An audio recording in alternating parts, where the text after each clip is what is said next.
Alright, welcome back. Quick video.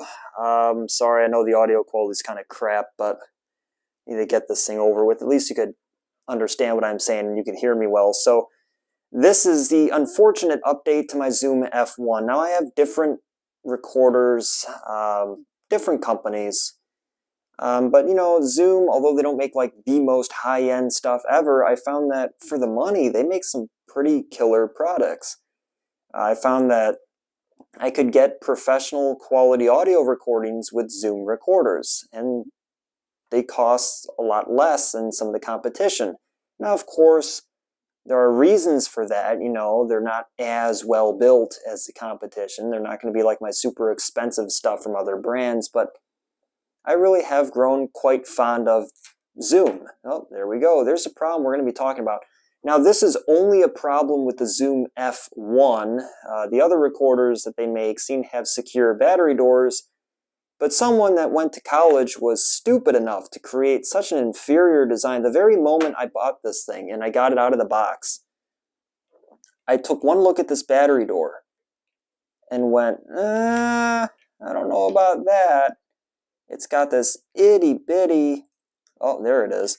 Now we can see it because it's broken. It's been broken, but this itty-bitty piece of cheap ABS plastic that was the only thing holding this battery door closed. The problem is there's a bit of tension here because when you make a battery compartment, you have a thing called springs. The problem is with all that tension, even though I've never dropped this recorder, I've never put any pressure on it, I've always been very gentle with it. That's why it's in mint condition. That's just dust right there. A little one speck of dust, like that's going to hurt it. But there's no scratches, no scuffs. It's in mint condition. It's pristine because I've taken very, very good care of it. I'm very gentle with my things.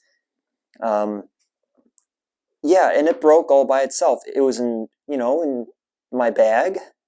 There's no weight put on it. It actually has it's a hard shell bag for my professional grade field recorder. I had this in its own little compartment. It's a hard compartment, so it physically prevents things from crushing it.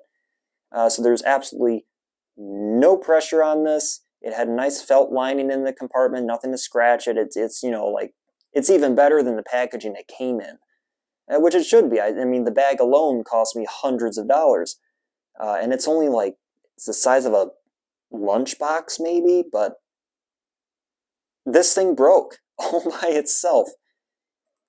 So now I have a recorder that wasn't very versatile to begin with.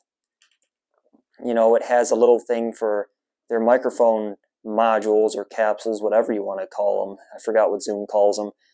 And then it has a little line input / lav mic input. It is a locking connector, which is nice, and a headphone output. That's it. So you could plug one lav mic into this, or you could plug their little microphone module thing on the top. But that's it. This recorder was a 2-track recorder, which is almost nothing.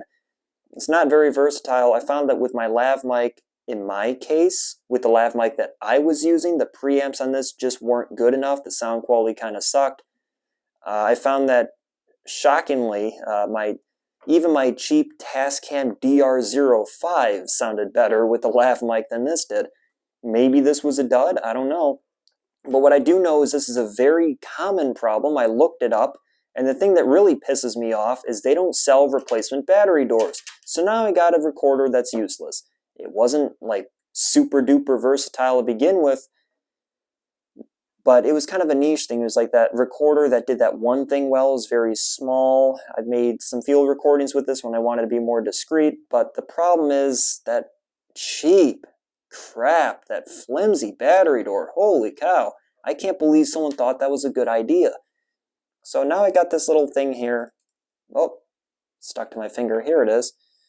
And yeah, unfortunately, it looks like that was it.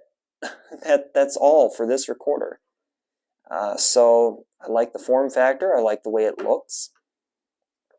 But it's, it's not like the most solid thing ever, but it's not flimsy. A good chunk of it is metal. It's not like a crazy heavy-duty metal, but it's a fairly thick metal. It's probably that zinc, magnesium, whatever, but, metal nonetheless. And then the world's cheapest plasticky battery door. Which, I mean, why? Why on earth would you do that? You did all this right, and then you do that.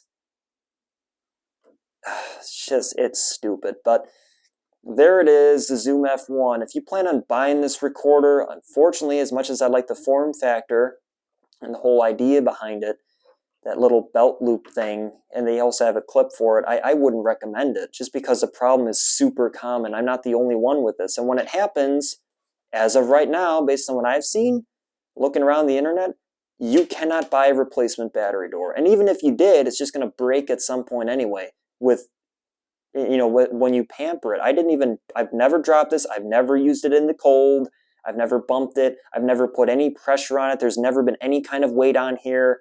It's in mint condition, hardly used, absolutely pristine, and it breaks itself. So yeah, I'd pass on the F1, but the F3 looks really nice if you want a small recorder.